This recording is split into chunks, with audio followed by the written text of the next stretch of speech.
بسم اللہ الرحمن الرحیم اللہم صلی علی سیدنا و مولانا محمد مبارک وسلم علیہ۔ السلام علیکم ناظرین، پروگرام استخارہ میں ایک مرتبہ پھر خوش آمدید۔ میں ہوں آپ کا میزبان سید ذہن الرضا۔ ناظرین، اس پروگرام کے اندر آپ کی لائیو کالز، آپ کے میسیجز اور آپ کے خطوط ہمارے پروگرام کا حصہ ہوتے ہیں۔ آپ اس پروگرام کے اندر ہمیں لائیو کالز کرتے ہیں اور پھر اپنے مسائل ڈسکس کرتے ہیں۔ وہ مسائل خواہ روحانی اعتبار سے ہوں، خواہ جسمانی اعتبار سے ہوں، تمام در ہمارے سامنے رکھتے ہیں اور پھر یہاں پر موجود علماء و مشائخ آپ کے مسائل کا حل بتاتے ہیں۔ ناظرین، آج جو شخصیت ہمارے ساتھ موجود ہیں، مقتدر عالم دین جناب حضرت علامہ پیر حفیظ اللہ سہروردی صاحب۔ السلام علیکم پیر صاحب۔ وعلیکم السلام ورحمۃ اللہ۔ پیر صاحب خیر و عافیت سے ہیں؟ جی شکر الحمدللہ۔ ناظرین، جیسا کہ آپ کے علم کے اندر ہے کہ حج کے قافلے رواں دواں ہے اور عشاقان رسول، عشاقان الہی جو ہے وہ حج کے لیے جا رہے ہیں اور پوری دنیا سے جو مسلمان ہیں وہ جمع ہو رہے ہیں اور محبتوں اور عقیدتوں سے وارفتگانہ انداز کے اندر وہاں پر حاضری دے رہے ہیں۔ تو ناظرین، یہ ایک ایسا سفر ہے، یہ ایک ایسا عالم ہوتا ہے کہ ہر کوئی یہ چاہتا ہے کہ اسے یہ سعادت ملے، اس کے مقدر کے اندر یہ نعمت آئے، اور پھر کچھ ایسے بھی ہوتے ہیں کہ جن کو یہ جن کے مقدر کے اندر یہ نعمت آ جاتی ہے، اور کچھ خوش بخت ایسے ہوتے ہیں کہ جو ہو کر آتے ہیں اور پھر ان کا دل کرتا ہے کہ ہم بار بار وہاں پر جائیں۔ تو یہ ایک ایسی مقدس جگہ ہے، ایک ایسا مقدس مقام ہے کہ جہاں پر ہر صاحب ایمان جو ہے وہ چاہتا ہے کہ میں وہاں پر حاضری دوں، وہاں پر جو ہے وہ اپنے جتنی بھی اپنی التجائیں ہیں، دعائیں ہیں، وہ وہاں جا کر اللہ کی بارگاہ کے اندر پیش کروں۔ وہ مکہ المکرمہ میں بھی جانا چاہتا ہے، مدینہ منورہ میں بھی حاضری پیش کرنا چاہتا ہے۔ تو ناظرین، اب انشاءاللہ العزیز ہم پیر صاحب سے اسی حوالے سے ہی گفتگو کریں گے۔ قبلہ پیر صاحب، آپ کے علم کے اندر جس طرح کے حج کے قافلے رواں دواں ہیں اور لوگ پوری دنیا سے مکہ مکرمہ کے اندر جمع ہو رہے ہیں، مدینہ شریف کے اندر جمع ہو رہے ہیں، اور پھر حج کے ایام بھی قریب ہیں، تو جب کوئی بندہ نکلے عمرہ کے لیے یا حج کے لیے نکلے تو پھر اس وقت اس کو کیا چیزیں ملحوظ خاطر رکھنی چاہیے، اس کی نیتیں کیا کیا ہونی چاہیے، اور اس کو کس انداز میں جانا چاہیے؟ بسم اللہ الرحمن الرحیم۔ اللہم صلی علی سیدنا و مولانا محمد وعلی آل سیدنا و مولانا محمد مبارک وسلم علیہ۔ بہت شکریہ قبلہ شاہ صاحب کہ آج آپ نے موضوع کی مناسبت سے جس ٹاپک کا انتخاب کیا ہے، اس میں کوئی شک نہیں ہے کہ ہمارے حاجیوں کے جو قافلے ہیں وہ رخت سفر باندھ کر حج کے لیے رواں دواں ہیں۔ پیر صاحب، یہاں پر کالر موجود ہیں۔ السلام علیکم۔ وعلیکم۔ جی، کون اور کہاں سے؟ میں حافظ بلاد بی بی بول رہی ہوں، جی لاہور سے۔ لاہور سے اپنا مسئلہ بتائیے۔ میرا نا کولیسٹرول بہت ہے، 4 سال ہو چلے دوائیاں کھا کھا کے کھپ گئی، آرام نہیں آ رہا، کوئی وظیفہ دسو۔ ٹھیک ہے، اپنی والدہ کا نام بتا دیجیے۔ میری والدہ کا نام ممتاز بی بی۔ ٹھیک ہے جی، تاج بی۔ ٹھیک ہے جی، آپ پروگرام سنیے، آپ کو پیر صاحب سے پوچھ کر بتاتے ہیں۔ پیر صاحب، ایک کالر ہیں مراد بی بی ان کا نام تھا، ولایت بی بی ان کا نام تھا، تو وہ یہ کہہ رہی ہیں کہ انہیں کولیسٹرول بہت زیادہ ہے، تو اس حوالے سے کوئی وظیفہ بتا دیں۔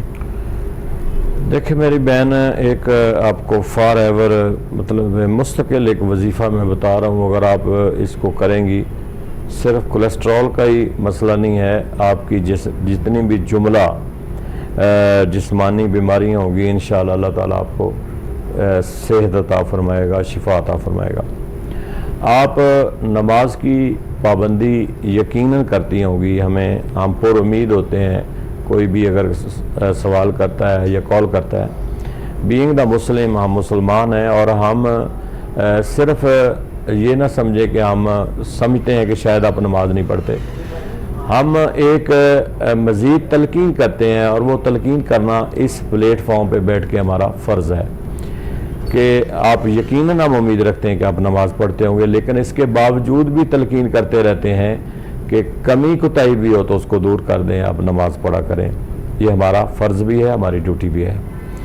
ماشاءاللہ جی دوسری بات یہ ہے کہ آپ صبح کی نماز جب پڑھیں سنت اور فرض کے درمیان جب سنتیں پڑھ لیں، اتنا ٹائم ہو کہ فرض قضا نہ ہو جائیں آپ کے، تو آپ بسم اللہ الرحمن الرحیم الحمد للہ رب العالمین، بسم اللہ کی میم کو لام کے ساتھ ملا کے اگر آپ 41 دفعہ روزانہ اس عمل کو کریں گی اور پانی دم کر کے بوتل رکھ لیں، پانی دم کر دیا کریں، وہ پیتی رہا کریں، اس عمل کو آپ روزانہ کیا کریں، انشاءاللہ جتنی بھی جملہ امراض ہیں، جسمانی بیماری ہیں، وہ انشاءاللہ اللہ تعالیٰ آپ کو شفا عطا فرمائے۔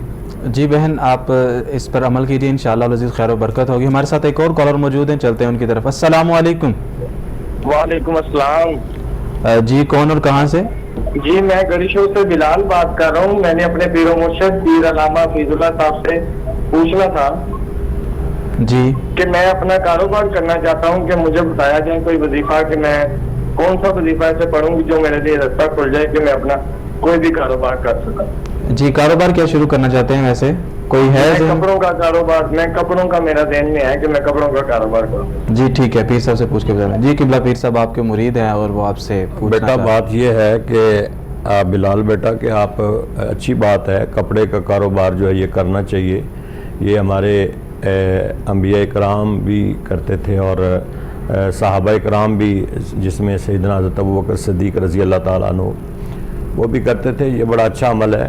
آپ تو ماشاءاللہ ویسے بھی پیران عظام کی خدمت میں رہتے ہیں 24 گھنٹے، اور پیران عظام کی خدمت کرنے سے بھی آپ کو انشاءاللہ ضرور صلہ ملے گا اگر عقیدت اور احترام کے ساتھ ان کی خدمت کرتے رہیں گے، لیکن انہیں عقیدت اور احترام کے ساتھ ان کی خدمت ضرور کریں، لیکن اپنا کاروبار کریں۔ تو کپڑے کا کاروبار آپ کے لیے اچھا ہے، اگر آپ کے پاس وسائل ہیں تو آپ ضرور کریں، انشاءاللہ آپ کو اللہ اس میں فائدہ دے گا۔ جی ناظرین، ہم جا رہے ہیں چھوٹے سے بریک کی طرف، ہمارے ساتھ رہیے گا۔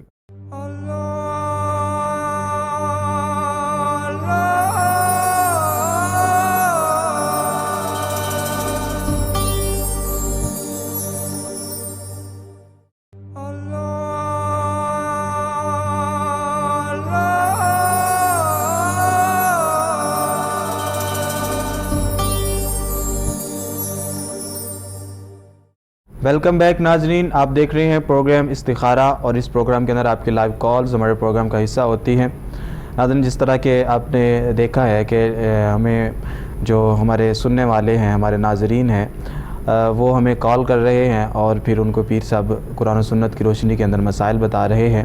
تو ناظرین آپ محسوس کرتے ہیں کہ کسی بھی قسم کی اگر کوئی پریشانی ہے، کوئی تکلیف ہے، تو آپ ہمیں ضرور کال کیجئے، اور آپ کی جو کالز ہیں وہ ہمارے پروگرام کا حصہ ہوتی ہیں۔ دوسری طرف ہم گفتگو کر رہے ہیں کہ جب بارگاہ رسالت مآب صلی اللہ علیہ وسلم میں مدینہ شریف میں حاضر ہونا ہے یا بارگاہ خداوندی مکہ شریف میں حاضر ہونا ہے، تو پھر اس وقت ہماری کیفیات کیا ہونی چاہیے، ہمیں کن آداب کو ملحوظ خاطر رکھنا چاہیے۔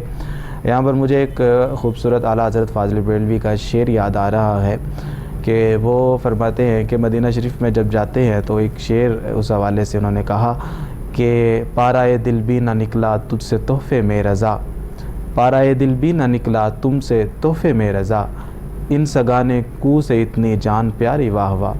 کہتے ہیں کہ تقاضا تو یہ تھا کہ جب تم مدینہ پاک پہنچے تھے تو اس وقت تمہیں چاہیے تھا کہ یہ جو دل کا ٹکڑا ہے یہ مدینہ کے کتوں کے سامنے رکھ دیتے، مزہ تو تب تھا۔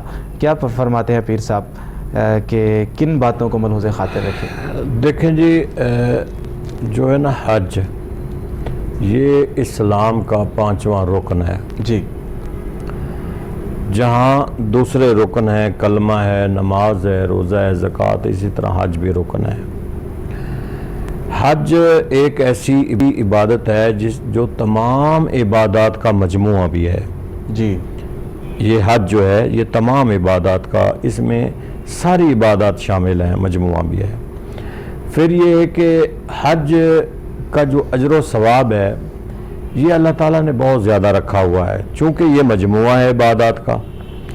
آپ سفر بھی کرتے ہیں، آپ نماز بھی حج کے دوران پڑھتے ہیں، آپ اپنا پیسہ بھی خرچتے ہیں، اور آپ سارے رکن اس میں آ جاتے ہیں۔ قرآن مجید فرقان حمید میں اللہ رب العالمین نے فرمایا وَأَذِّن فِي النَّاسِ بِالْحَجِّ، آدم علیہ السلام نے جب کعبہ شریف بنا دیا تو اس کے بعد مالک نے فرمایا کہ اے ابراہیم علیہ السلام نے جب کعبہ بنایا تو اللہ رب العالمین نے فرمایا ابراہیم تم صدا دو، لوگوں کو بلاؤ، لوگوں کو پکارو، آواز دو۔ تو ابراہیم علیہ السلام نے عرض کیا مالک پہاڑ ہی پہاڑ ہیں، 4 چفیرے پہاڑ ہیں، اور یہ میں نے ایک تیرا گھر بنایا ہے، تو میری آواز تو یہاں کوئی بندہ بشر نہیں ہے، کون آواز سنے گا؟ تو مالک نے فرمایا کہ ابراہیم تیرا کام ہے آواز دینا، جی، آگے آواز کو پہنچانا یہ میرا کام ہے۔ تو لکھا ہے کہ ابراہیم علیہ السلام نے جب آواز دی، لوگوں کو پکارا اس کعبے کے طواف کے لیے، حج کے لیے، وَأَذِّن فِي النَّاسِ بِالْحَجِّ بلایا، تو یہ آپ کی آواز جتنی روحیں ارحام کے اندر تھیں انہوں نے بھی آپ کی آواز کو سنا، جو صلب کے اندر تھیں انہوں نے بھی آواز کو سنا، جتنی ارواح موجود تھیں عالم ارواح میں، جس نے سنا اور جس نے جتنی دفعہ لبیک کہا ابراہیم علیہ السلام کی آواز پر، اللہ تعالیٰ ان کو اسی انداز میں اتنی دفعہ ہی حج یا عمرہ نصیب فرمائے گا۔ اس کعبے کی زیارت، اس کعبے کا طواف اللہ تعالیٰ اتنی ہی دفعہ ان کو عطا فرمائے گا جتنی دفعہ کسی نے اس آواز پر لبیک کہا۔ سبحان اللہ۔ اب رہا کہ حج جو ہے بیسیکلی حج ہے کیا، ہم یہ سمجھیں، ہر عبادت کو سمجھنا ضروری ہے، نماز کو بھی سمجھنا ضروری ہے۔ جب تک ہم کسی چیز کو سمجھیں گے نہیں تو ایسے ہم فارمیلٹی سمجھ کے کرتے رہیں گے تو ہمیں اتنا فائدہ نہیں ہوگا جب تک سمجھ کے نہیں کریں گے۔ حج بیسیکلی اگر حج کو سمجھا جائے، رسول اللہ صلی اللہ تعالیٰ علیہ وسلم کا زندگی میں ایک حج ہے، اور وہی وہ آخری جو حجۃ الوداع ہے، آخری حج ہے۔ ایک ہی حج آپ نے اپنی عمر میں زندگی میں کیا ہے، 4 عمرے رسول اللہ صلی اللہ تعالیٰ علیہ وسلم نے اپنی زندگی میں کیے ہیں۔ اب حج دیکھیں کہ بیسیکلی حج ہے کیا۔ حج تمام کا تمام، سارا کا سارا حج جو ہے یہ انبیاء کی، نبیوں کی اداؤں کا نام ہے۔ یہ دیکھیں کہ کہیں صفا اور مروہ ہے، کہیں خانہ کعبہ کا طواف ہے، کہیں میدان عرفات ہے۔ مطلب ہے کہ ہم کہیں احرام باندھتے ہیں، احرام باندھ کے پھر ہم کعبے کا طواف کرتے ہیں، کہیں مینا میں جاتے ہیں، اور میدان عرفات میں ہم خطبہ سنتے ہیں۔ ایک ایک ادا جو ہے یہ انبیاء کی، کہیں حضرت حاجرہ کی ادا ہے، کہیں ابراہیم علیہ السلام کی ادا ہے، کہیں سنت اسماعیل علیہ السلام کی ادا ہے، کہیں رسول اللہ صلی اللہ تعالی علیہ وسلم کی ادا ہے۔ یعنی اگر باقی انبیاء کرام کی، یہاں تک کہ دیکھیں صفا اور مروہ ہے، تو رسول اللہ صلی اللہ تعالی علیہ وسلم صحیح فرما رہے تھے، تو جب اس مقام پہ جہاں حضرت حاجرہ دوڑتی ہیں، اب بھی تھوڑا سا تیز ہو گئے، تو کیوں کہ یہ بھی ایک ادا تھی حضرت حاجرہ رضی اللہ تعالیٰ عنہ کی، ایک ادا تھی جس کو رسول اللہ صلی اللہ تعالی علیہ وسلم نے بھی کیا۔ اب دیکھیں کہ میدان عرفات میں ہم جاتے ہیں، ہم خطبہ سنتے ہیں، ہم زور اور اثر دونوں کو وہاں اکٹھا کر کے پڑھتے ہیں، وہاں سے ہم نکلتے ہیں، رات مزدلفہ میں ہم گزارتے ہیں کھلے آسمان کے نیچے۔ مجھے بتائیں کہ ہم مغرب کی نماز میدان عرفات میں پڑھ نہیں سکتے ہیں، جی، چاہے نکلتے قبلہ شاہ صاحب اذان ہی کیوں نہ ہو جائے۔ جی قبلہ، یہاں پر ہمارے ساتھ کالر موجود ہیں، ان کی طرف چلتے ہیں۔ السلام علیکم۔ وعلیکم السلام۔ جی بہن، کون اور کہاں سے؟ میرا نام ہے، میرا گجرات سے بات کر رہی ہوں۔ جی مسئلہ بتائیے اپنا۔ میں نے تقریباً 1 مہینہ پہلے کال کی تھی اپنے بالوں کے سلسلے میں۔ اچھا، تو مجھے بولا گیا تھا کہ 15ویں پاری کی جو ہے نا وہ 8واں رکوع ہے، اس کی آیات 313 مرتبہ پڑھ کے کس دن وہ آئل لگانا ہے بالوں پہ۔ ٹھیک ہے۔ تو مجھے کہا گیا تھا کہ بال کتنا بند ہو جائیں گے، اور میرا مسئلہ یہ تھا کہ مجھے گنج پن ہے بالوں میں نا، مجھے ڈاکٹر نے بولا کہ بال لگوائیں، اپنے PRP کروائیں۔ میرے پاس اتنا بجٹ نہیں ہے کہ میں بال لگواؤں، تو مجھے گنج پن کے لیے کچھ بتا دیں، میں بڑی پریشان ہوں، 27 سال عمر ہے اور میں بال نہیں لگواؤں، یہ بھی ذرا ٹینشن والی بات۔ جی ٹھیک ہے، پیر صاحب سے بات کر رہے تھے، پیر صاحب سے پوچھ کے بتاتے ہیں۔ جی پیر صاحب کیا فرماتے ہیں؟ دیکھیں میرا بیٹا، بات یہ ہے کہ جب ایک وظیفہ بتایا جاتا ہے نا، اس کو تھوڑا سا کنٹینیو رکھنا پڑتا ہے۔ اگر 15ویں پارے کی آیت ہے تو غالباً وَنُنَزِّلُ مِنَ الْقُرْآنِ مَا هُوَ شِفَاءٌ وَرَحْمَةٌ لِّلْمُؤْمِنِينَ وَلَا يَزِيدُ الظَّالِمِينَ إِلَّا خَسَارًا. غالباً اس آیت کو بتایا ہوگا، مجھے یاد نہیں ہے کہ میں نے بتایا یا کسی اور نے بتایا. چلیں 8ویں جو رکوع کی آپ بات کر رہی ہیں اس میں یہ آیت ہے. آپ اس آیت کو نا مزید جو ہے نا اس کو آپ پڑھیں. مجھے یاد نہیں کہ تعداد آپ نے کتنی بتائی ہے، لیکن اس آیت کو اگر آپ کم بھی ہے تو 41 دفعہ کر دیں. اس آیت کو 41 دفعہ پڑھ کے چنبیلی کے تیل پر اگر آپ لگائیں، تھوڑا سا پہلے پتہ نہیں کیا بتایا گیا، چنبیلی کے تیل پر دم کر کے 41 مرتبہ اسی آیت کو اس تیل کو دم کر کے اب تھوڑا تھوڑا نا اپنے بالوں میں لگایا کریں. روزانہ 1-2 دفعہ لگا لیں. انشاءاللہ یہ چند دن لگائیں، یہ رک جائیں گے گرنے والی جو بات آپ بتا رہی ہیں. جی انشاءاللہ العزیز. قبلہ پیر صاحب ایک اور کالر ہمارے ساتھ موجود ہے. السلام علیکم.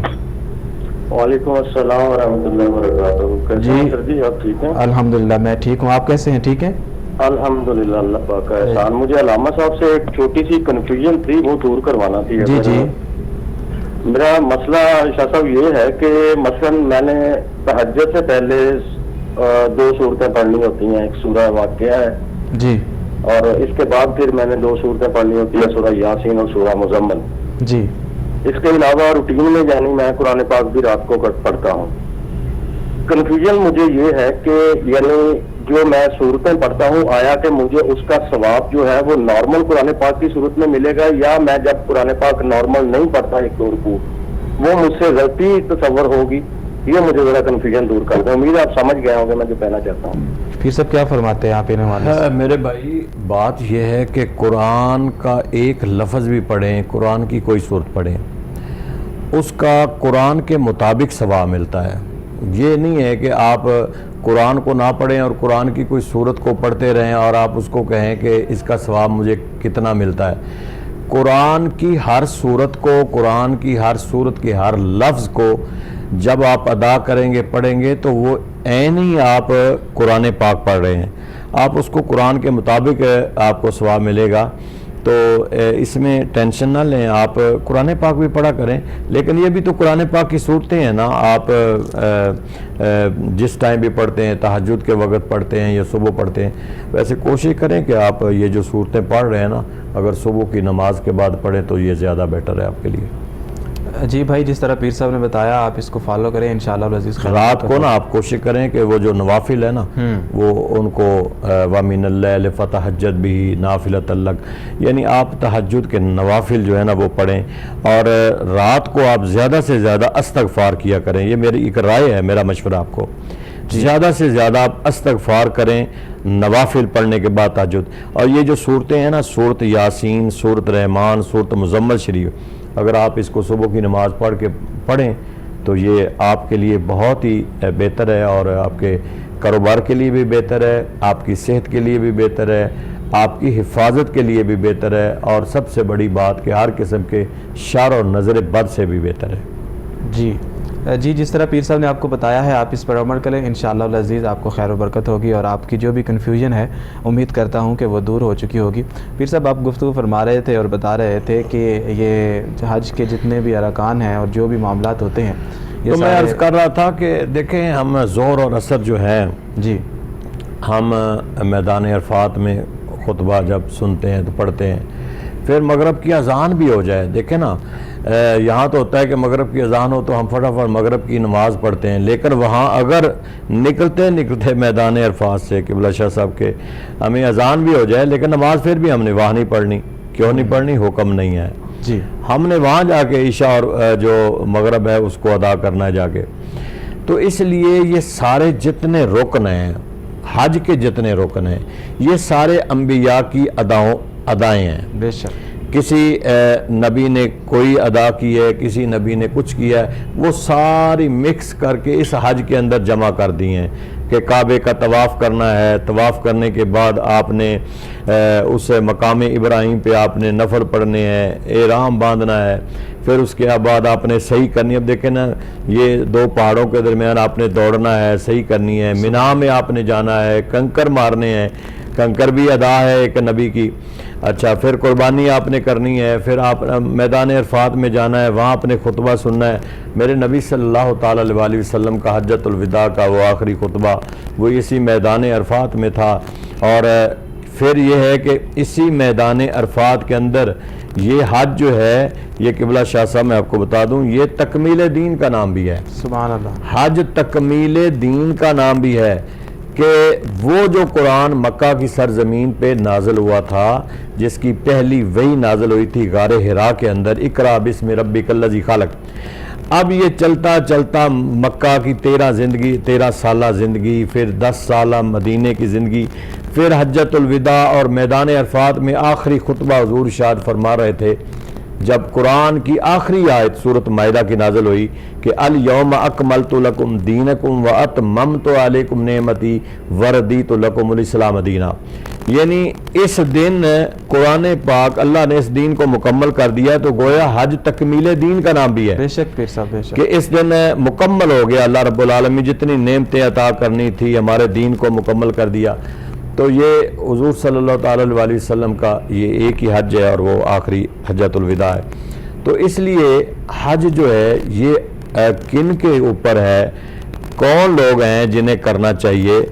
تو جو صاحب ثروت لوگ ہیں، جن کو اللہ تعالیٰ نے توفیق دی ہے، اور وہ انہیں چاہیے کہ وہ حج کریں، ان پہ اللہ تعالیٰ نے حج فرض کیا ہے۔ جو صاحب ثروت لوگ ہیں، جن کے پاس پیسہ ہے، اور اگر وہ حج نہیں کرتے ہیں تو وہ بڑے سخت گناہ گار ہوتے ہیں۔ بے شک بے شک۔ یہ نہ یہیں سے ہم بات کو کنٹینیو کریں گے، بریک کا ٹائم ہو چکا ہے۔ ناظرین ہمارے ساتھ رہیے گا۔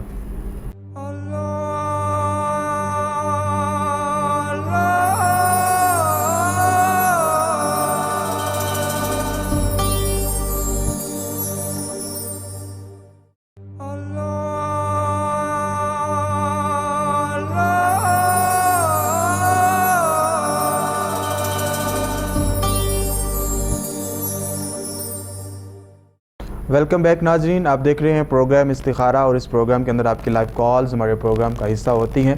آپ ہمیں لائیو کالز کیجئے اور اپنے مسائل بتائیے۔ انشاءاللہ العزیز پیر صاحب موجود ہیں، وہ آپ کو آپ کے مسائل کا حل بتائیں گے، قرآن و سنت کی روشنی کے اندر، اسماء الحسنیٰ کی روشنی کے اندر آپ کو وظائف بتاتے ہیں، اور ان وظائف کا جو روحانی طور پر ہمیں فائدہ ہوتا ہے وہ بھی ہوتا ہے، لیکن اس کے ساتھ ساتھ جو ہمیں ثواب ملتا ہے وہ بھی خالق کائنات کی طرف سے ہمیں ملتا رہتا ہے۔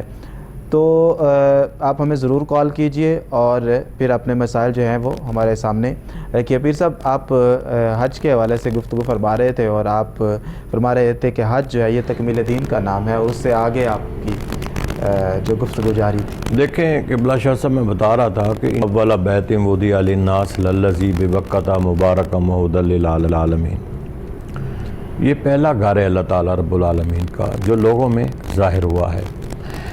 بیت المقدس کا مقام اپنی جگہ پہ ہے، بیت اللہ شریف کا مقام اپنی جگہ پہ ہے، لیکن جو پہلا گھر ہے، پہلا گھر انسانیت کے لیے، وہ بیت اللہ شریف ہے۔ یعنی اس کی تاریخ بہت پرانی تاریخ ہے اس کی، بیت المقدس تو بہت بعد میں آیا ہے۔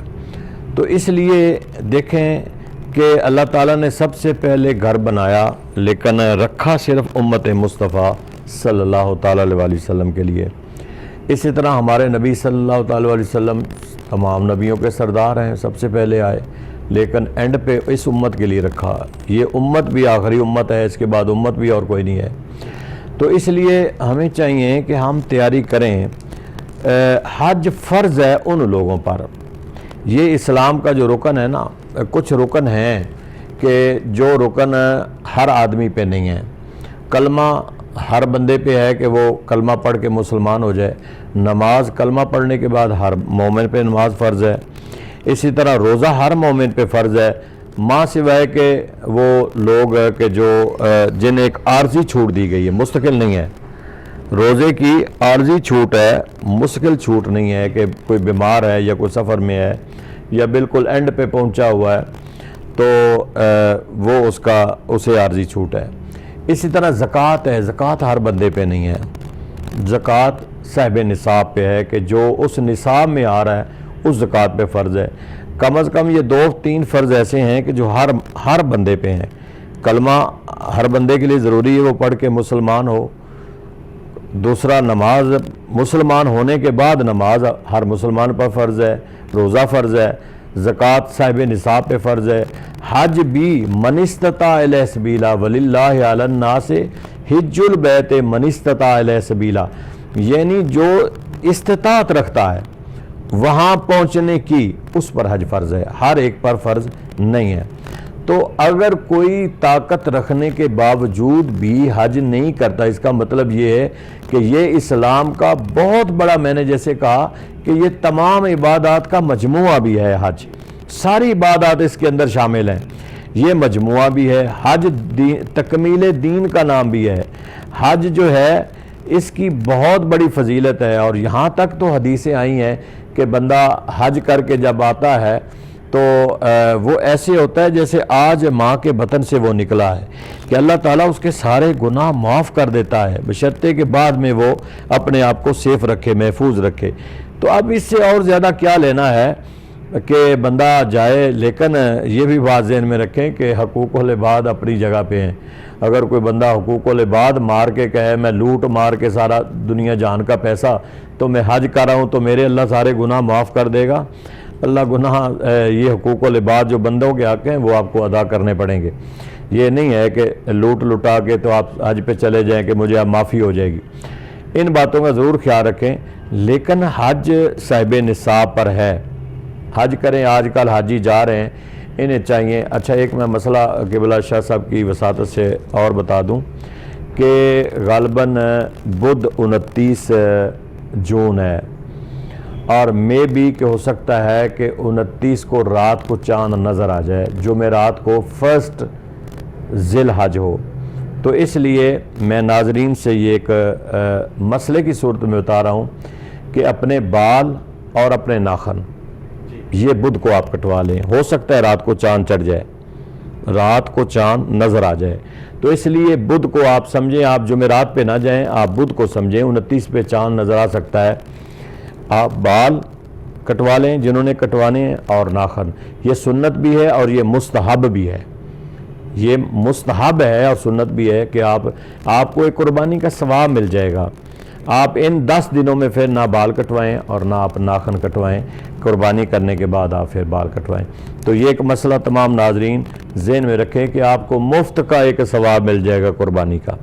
اس چیز وہ بھی اس شرف سے فیضیاب ہو. ہاں, جو نہیں بھی استطاعت رکھتے کم از کم آپ اس سنت پہ عمل ضرور کریں کہ بال کٹوا لیں. بدھ والے دن 29 جون کو رات کو چاند نظر آ سکتا ہے 29 پہ, اور بال اور ناخن یہ دونوں چیزیں آپ کٹوا لیں, اور پھر آپ قربانی عید کی نماز پڑھنے کے بعد اس کو کٹوائیں, آپ کو قربانی کا ثواب ضرور ملے گا.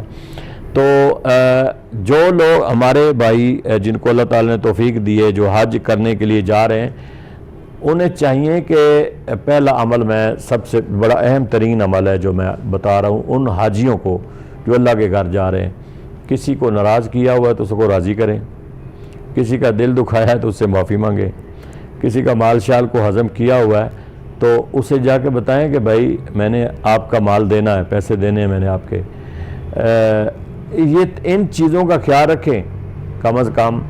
تو اپنے بہن بھائیوں کو, سب کو جن کو کسی نہ کسی وجہ سے کوئی گلہ شکوہ ہے, ناراض ہیں, آپ ان کو منا کے جائیں, اپنے اس دل کو صاف کر کے جائیں اللہ کے حضور میں.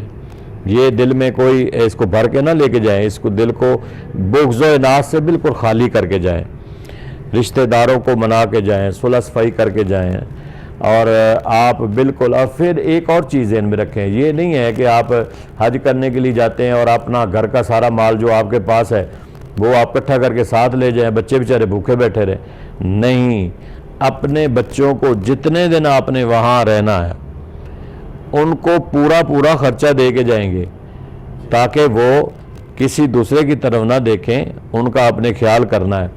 صاحب نصاب کا مطلب یا صاحب ثروت کا مطلب یہ نہیں ہے کہ بچے بھوکے رہیں اور آپ حج پہ چلے جائیں. ان چیزوں کا آپ نے خیال کرنا ہے. حج فرض ضرور ہے, لیکن حج کے تقاضے بھی بڑے ہیں, کہ حج کی ڈیمانڈ بھی بڑی ہے کہ آپ یہ ساری چیزیں جو ہیں ان کو پہلے سولو کریں, حل کریں پہلے, اور کوشش کریں کہ آپ کسی کا دل نہ دکھائیں، کسی کو ناراض نہ کریں، کسی کو پریشان نہ کریں، کسی پہ زیادتی اور ظلم نہ کریں۔ ان چیزوں تمام کو پاک صاف ہو کے پھر اللہ کے حضور میں جائیں۔ آپ نے جا کے مانگنی ہے معافی، اور ماں باپ آپ کا پیچھے سے ناراض ہو، آپ اللہ کے حضور میں کعبے میں ساری رات بیٹھے رہیں، یہ کیسا ہوگا کہ ماں باپ آپ کا راضی نہیں ہے اور اللہ راضی ہو جائے گا؟ یہ ممکن نہیں ہے۔ اللہ جس کو آپ نے ناراض کیا پہلے اس کو راضی کرے۔ حقوق العباد کا مسئلہ یہی ہے کہ آپ بندوں کے حق ہیں ان کو ادا کریں۔ تو جن جن کو اللہ تعالیٰ نے توفیق دی ہے، جن کو اللہ نے بلایا ہے، بات تو وہی ہے نا کہ آتے ہیں وہی جن کو سرکار بلاتے ہیں، کہ جن کو اللہ توفیق دیتا ہے وہ پھر جاتے ہیں حج کرنے کے لیے، اور حج اپنے نبی صلی اللہ تعالی علیہ وسلم کی سنت سمجھ کے بھی کیا کریں۔ حج تکمیل دین بھی ہے، حج انبیاء کرام کی اداؤں کا نام بھی ہے، اور یہ بہت بڑی عبادت ہے قبلہ شاہ صاحب کے اگر ہم اس کو صحیح معنوں میں سمجھ کے حج سمجھ کے کریں تو پھر بندہ ایسے ہو جاتا ہے، پاک صاف ہو جاتا ہے جیسے آج ماں کے بطن سے نکلا ہے۔ پیر صاحب، جس طرح آپ بہت سے پہلو آپ نے ابھی گفتگو کے دوران اٹھائے کہ آپ نے جتنے بھی اعزاء و اقربا ہیں ان کا اگر آپ نے دل دکھایا ہے تو ان سے معافی مانگ کے جائیں، تو اسی طرح آپ کی توجہ اس طرف بھی تھی کہ کسی کا مال ہڑپ نہ کیا ہو، کسی کو دھوکے کے ذریعے مال نہ کمایا ہو۔ تو کچھ لوگ ایسے ہوتے ہیں کہ جن کا جو ذریعہ معاش ہوتا ہے وہ شریعت کی روح سے جائز نہیں ہوتا، وہ ناجائز طریقے سے مال کماتے ہیں، لیکن ایسے بھی ہیں کہ وہی جو لوگ ایسا مال کماتے ہیں وہ جمعہ جا کے حرم شریف کے اندر پڑھتے ہیں، یا کچھ ہر مہینے عمرہ پر جاتے ہیں، یا ہر سال حج پر جاتے ہیں۔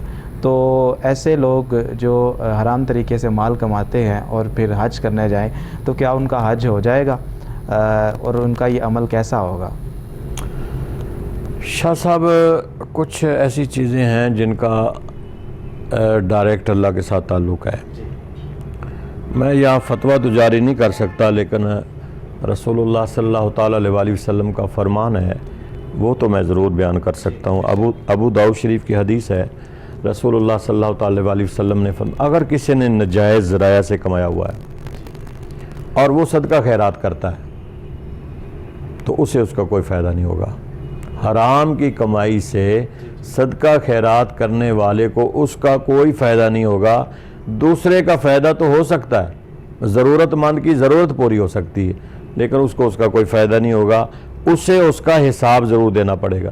تو اب اس ضمن میں یہی باتیں آ جاتی ہیں کہ آپ دیکھیں نا، میں نے تو پہلے بھی کہا کہ آپ دنیا جہان کا مال جو ہے وہ لوٹ لیں، اکٹھا کر لیں، بندوں کا حق مار لیں، اور پھر آپ جبے کبے پہن کے آپ وہاں حج پہ چلے جائیں، تو اب مالک کی مرضی ہے، تو ایسا تو حج قبول نہیں ہوگا۔ حج کہ آپ لوگوں کا مال غصب کریں تو وہاں حج پہ چلے جائیں۔ اپنا رزق حلال کمائی، اپنی کمائی سے، جو رزق حلال آپ نے کمایا ہوا نا، دیکھیں نا، ایک حرام کا لقمہ اندر جانے سے جب آپ کی 40 دن کی عبادت قبول نہیں ہے، مجھے اتنا بتا دیں، بے شک ایک لقمہ آپ نے حرام کا کھایا ہے تو 40 دن کی عبادت قابل قبول نہیں ہے، تو وہ حج کیسے قبول ہو جائے گا؟ بے شک۔ پھر سب یہیں سے بات کو کنٹینیو کرتے ہیں، ہم جا رہے ہیں چھوٹے سے بریک کی طرف۔ ناظرین ہمارے ساتھ رہیے گا۔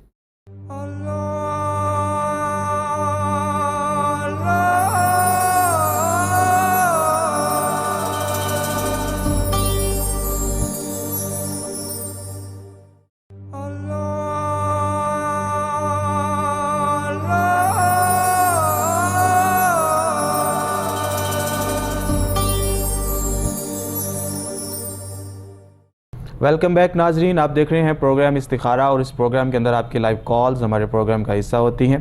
آپ ہمیں لائیو کال کیجئے اور اپنے مسائل ڈسکس کریے۔ پیر صاحب ہمارے ساتھ موجود ہیں، وہ آپ کو آپ کے مسائل کا حل بتا رہے ہیں۔ آپ ضرور کال کیجئے، آپ کی کال ہمارے پروگرام کا حصہ ہوتی ہے۔ کسی بھی قسم کی آپ کو کوئی پریشانی ہے، کوئی بھی تکلیف ہے، تو آپ ہمیں ضرور کال کر سکتے ہیں۔ قبلہ پیر صاحب، وظائف لوگ پڑھتے ہیں تو اکثر یہ بھی ہوتا ہے کہ کچھ لوگوں کی عربیت اتنی اچھی نہیں ہوتی، ان کا تلفظ اچھا نہیں ہوتا۔ جس طرح کہ ابھی ہمارے ساتھ ایک کالر موجود تھے تو وہ لفظ بول رہے تھے، مزمل بول رہے تھے، تو حالانکہ لفظ مزمل ہے، تو اس طرح مدثر لوگ کہتے ہیں تو لفظ مدثر ہے۔ تو اس طرح وہ لوگ جو اس طرح کی غلطیاں کرتے ہیں، اور کیا ان کے جو وظائف وہ پڑھ رہے ہوتے ہیں جو قرآن و سنت سے بتائے جاتے ہیں، تو فرق پڑتا ہے کہ وہ جب اگر وہ غلطی کریں گے، ان کا تلفظ اچھا نہیں ہوگا یا وہ ایک لفظ کو اچھے انداز سے نہیں پڑھیں گے، تو وہ کیا کمی آتی ہے اس کی برکت کے اندر؟ اس حوالے سے ذرا بتا دیجئے۔ شاہ صاحب آپ کو پتہ ہے، آپ جانتے ہیں اس چیز کو کہ عربی میں زیر زبر سے معنی بدل جاتے ہیں۔ جی بے شک، یہ کوئی اردو نہیں ہے یا کوئی انگریزی نہیں ہے کہ جس کے اسپیلنگ ایک نام میں کئی طرح کے اسپیلنگ آ جائیں تو نام ہی رہتا ہے۔ جی جی، عربی میں زیر کے اور معنی ہوتا ہے، زیر زبر سے معنی چینج ہو جاتے ہیں۔ تو اس لیے چونکہ جتنے ہمارے وظائف ہیں وہ سارے عربی میں ہیں، جی بے شک، وہ کسی اور زبان میں نہیں ہے۔ قرآن عربی میں ہے، سارے وظیفے بھی عربی میں ہیں، جو کچھ بھی ہم بتا رہے ہیں آپ لوگوں کو وہ ساری عربی ہے۔ تو اس لیے سب سے پہلا کام یہی ہوتا ہے نا کہ ہمارے لوگ سوال کرتے ہیں کہ جی وہ میں نے اتنے دن پڑھا جی میرا کام نہیں ہوا۔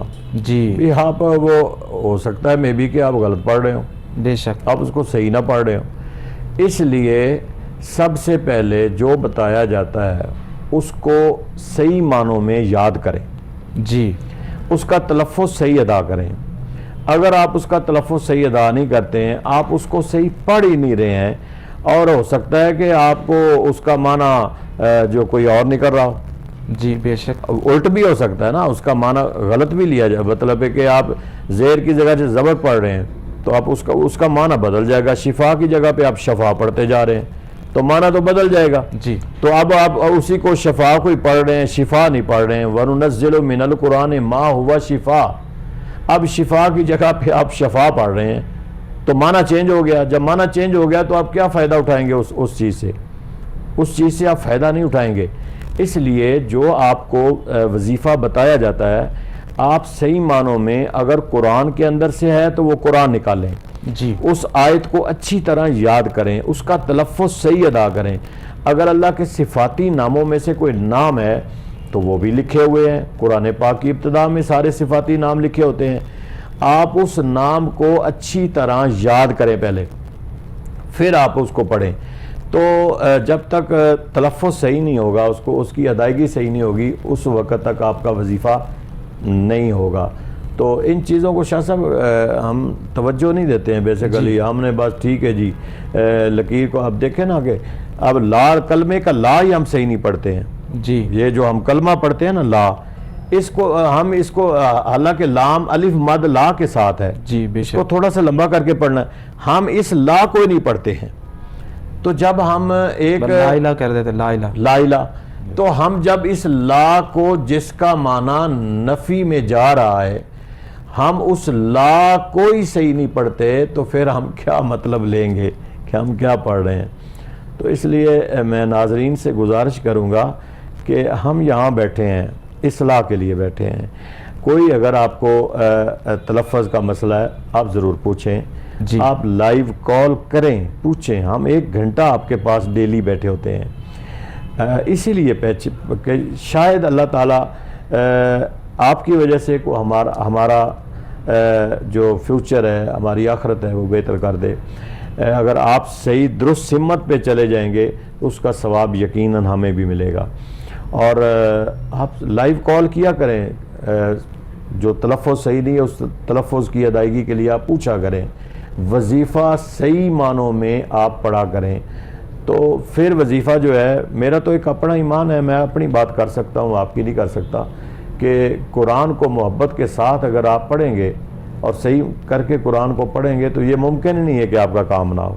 میں نہیں اس بات کی طرف جاتا، اتنا مسلمان کا عقیدہ اتنا پختہ ہونا چاہیے کہ وہ قرآن کو قرآن سمجھ کے پڑھے، بے شک، اور وہ کہے کہ میرا کام نہیں ہوا۔ یہ کیسی بات ہے؟ قرآن تو اللہ تعالیٰ کی ایسی کتاب ہے کہ یہ تو چلتے پانی روک دیتا ہے۔ قرآن تو خوبصورت اس ادائیگی کے ساتھ پڑھا جائے تو اللہ تعالیٰ نے، جب تک قرآن آپ پڑھتے رہیں گے اللہ تعالیٰ کے فرشتے، یہ حدیث ہے، وہ آسمانوں سے لائن بنا کر رحمت کی آپ کے گھر کی طرف آ رہے ہوں گے۔ ماشاءاللہ، رحمتوں کی برسات آپ کے گھر میں ہوتی رہتی ہے جب تک قرآن آپ پڑھتے رہتے ہیں۔ اور یہ تو حضرت جابر رضی اللہ تعالیٰ عنہ کی روایت بھی ہے کہ قرآن پڑھ رہے تھے اور آپ کے گھر میں گھوڑا بندھا ہوا تھا، وہ بدکنا شروع ہو گیا، جب قرآن بند کر دیتے تھے وہ خاموش ہو جاتا تھا. تو رسول اللہ صلی اللہ تعالی علیہ وسلم کی بارگاہ میں جب یہ ماجرا پیش کیا تو حضور نے فرمایا جب قرآن پڑھتے تھے فرشتے قطار در قطار بنا کے اللہ کی رحمتیں نازل ہو رہی ہوتی تھی, وہ آ رہے ہوتے تھے. جب آپ قرآن بند کر دیتے تھے فرشتے واپس چلے جاتے تھے, گھوڑا خاموش ہو جاتا تھا. تو بات یہ ہے کہ آج ہم نے اپنے گھروں کو قبرستان خود بنایا ہوا ہے, اس میں کسی کا کوئی قصور نہیں ہے. اللہ تعالیٰ کسی پہ زیادتی اور ظلم نہیں کرتا ہے. آپ قرآن پڑھیں, اللہ کی رحمتیں ہی رحمتیں آپ کے گھر میں ہو جائیں گی, جتنی مشکلات ہیں وہ دور ہو جاتی ہیں. مت جائیں لیفٹ رائٹ کسی اور کے پاس, آپ صرف 5 وقت کی نماز خود پڑھیں, بچوں کو پڑھائیں. قرآن پاک گھر میں کثرت سے پڑھیں. آپ دیکھیں کہ آپ کے گھر کے نکھار کیسے ہوتے ہیں, خوبصورت گھر کیسے ہوتا ہے. جی ناظرین, جس طرح پیر صاحب نے توجہ دی ہے کہ ہم جب تلفظ اچھا نہیں کریں گے تو اچھے انداز سے نہیں پڑھیں گے تو وہ کیسے فائدہ ہوگا.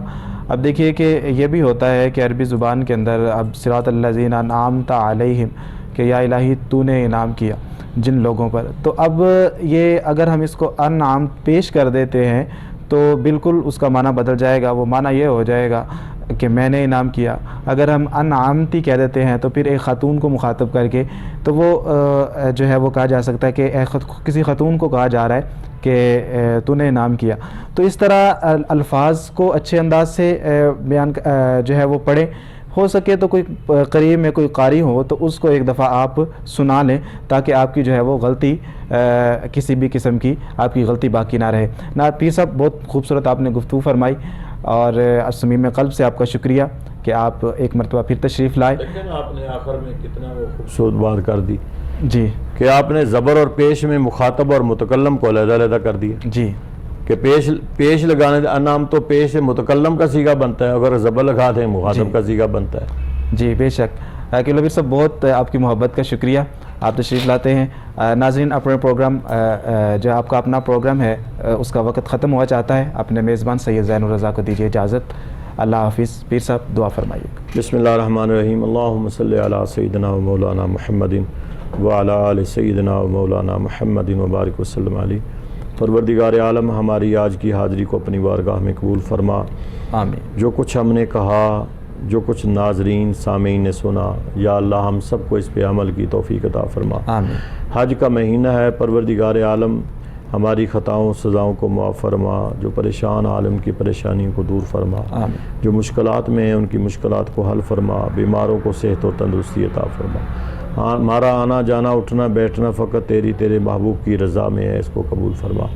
اللہم رب اغفر ورحم وانت خیر الراحمین. اللہم اہدنا الصراط المستقیم. پروردگار عالم پوری امت کی خیر فرما, پاکستان کی خیر فرما. وصلی اللہ علی النبی الکریم الامین وعلی آلہ و اصحابہ اجمعین برحمتک یا رب.